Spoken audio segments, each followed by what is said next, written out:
안녕하세요. 개인 투자자분들의 멘토 프로페서 킹입니다. 1월 27일 기술적 분석의 좋은 모닝 브리핑 출발해 보도록 하겠습니다.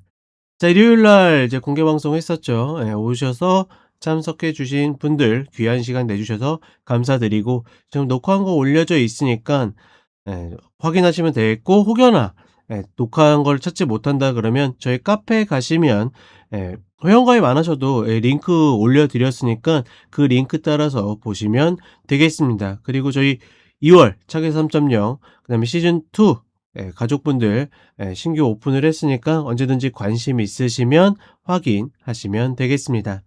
자, 일단 미국 시장 같은 경우에는 지난주랑 좀 비슷한 흐름이죠. 지난주에도 개파락했다가 다시 회복하는 모습을 보여줬었는데, 이번에는 그런 타코의 흐름이 더 진하게 작용을 하면서 우리 시간으로 이제 아침 8시에 미국 선물이 출발하는데 개파락 출발을 했다가 이거를 만회해서 본장에서 상승으로 들어 올리는 그런 모습으로 마감을 했고, 다만 이런 모습이 정말 강해서가 아니라 말 그대로 단지 이제 타코의 흐름이 콘텐고가 세게 나올 정도로 강하기 때문에 이번에도 그걸 예측한 매수 세력들이 들어와서 올렸던 흐름이 아닐까, 이렇게 판단을 하고 있고, 지금 이제 수요일 날 장중에 이제 그 금리 결정이 되고, 금리 이번에 동결을 매우 유력하게 보고 있습니다. 그리고 장 마감 직후에는 테슬라, 메타, 그다음에 마이크로소프트가 실적 발표하는데, 그러니까 수요일 장 마치고니까 우리 시간으로는 목요일 새벽입니다.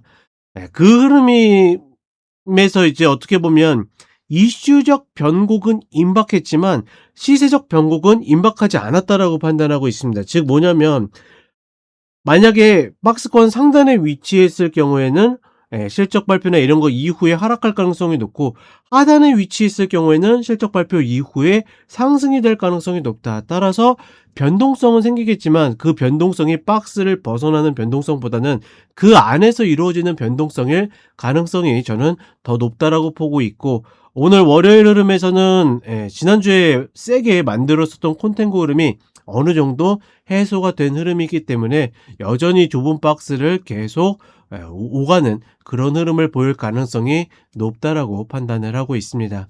미국 시장은 여전히 그런 관점으로 좀 바라보시면 될 것 같고, 한국 시장 같은 경우에는 제 개인적인 의견이지만 코스닥과 코스피는 전혀 다르다라고 생각을 합니다.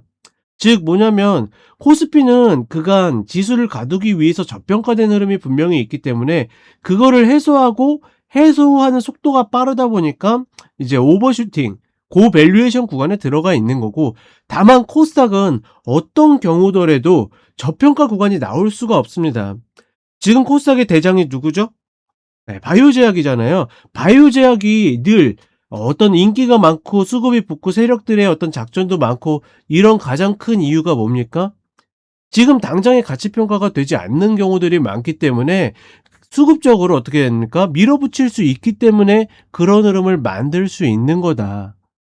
따라서 이번에는 뭐 코스닥이 뭐 2,000을 향해 간다, 뭐 3,000을 향해 간다, 전혀 의미 없다라고 봅니다.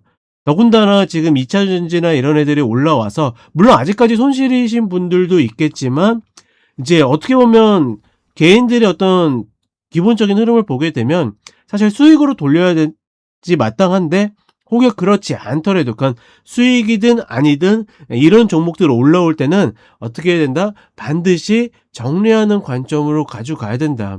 말 그대로 기회를 줄 때 잘 활용해야지.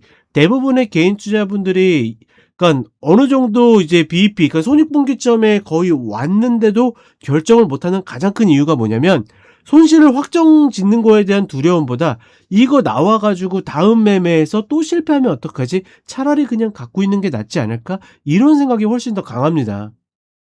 그런 생각들 버리시고 기회 줄 때 어떻게, 혹여 더 올라가더라도 감사합니다 하고 나오는 것이 맞는 흐름이다라는 거 다시 한번 이야기를 드리고 싶습니다.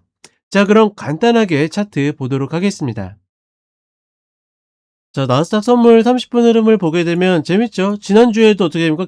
개파락 해가지고 밀렸지만 다시 타코 하면서 올라왔고, 그 다음에 이번 주도 어떻게?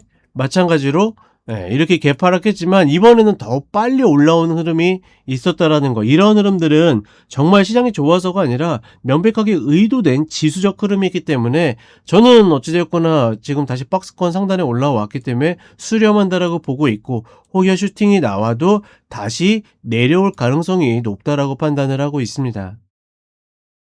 자, 그리고 일봉으로 보게 되면 다른 거 없죠. 계속 이 박스를 유지하고 있는 거기 때문에 큰 고민 없다라고 보고 있고, 다만 이제 관심은 지금 상단으로 올라왔기 때문에 수요일 날 이슈적 변곡이 있을 때 과연 하방으로 또다시 누를지, 뭐 그 정도만 관심사다 정도로 인지하시면 되겠습니다. 자, 그리고 한국 시장을 오게 되면 어떻게 보면 정말 크레이지한 흐름이죠. 코스피가 제가 그 공개 방송 때 이야기 드린 건 한 2% 누르면 또 1.5조 이상 들어오겠죠 했는데, 2%도 아닌 0.8%만 눌렀음에도 불구하고, 죄송합니다. 그것만 눌렀음에도 불구하고 2조 이상 매수를 들어오는 그런 흐름들을 보여줬고, 그리고 나서 어떻게 됩니까? 코스닥을 좀 빠져나왔죠. 저는 코스닥 빠져나온 거 굉장히 잘하는 일이라고 생각을 합니다. 기회가 줄 때 나올 것들은 나와야 되기 때문에. 근데 문제는 뭐냐면, 그렇다라고 해서 코스피로 들어간다? 이거는 절대 아니다. 꼭 개인 투자자가 일일이 그렇게 움직였다라고 보기는 어렵겠지만, 중요한 건 뭐다? 잘 나왔으면 다음 전략을 천천히 잘 짜야 되는데 늘 급하다라는 거. 지금 현금을 확보했다라고 또다시 매수할 거를 찾아 헤매는 게 개인들의 습성이기 때문에, 가급적 제 방송과 함께 하시는 분들은 그런 조급함은 좀 버리시고 차근차근 다시 전략을 세워가지고 접근하시는 것이 좋다. 저는 이렇게 이야기를 드리고 싶습니다. 자, 이렇게 이야기 드렸고 저는 또 쇼츠로 찾아뵙도록 하겠습니다.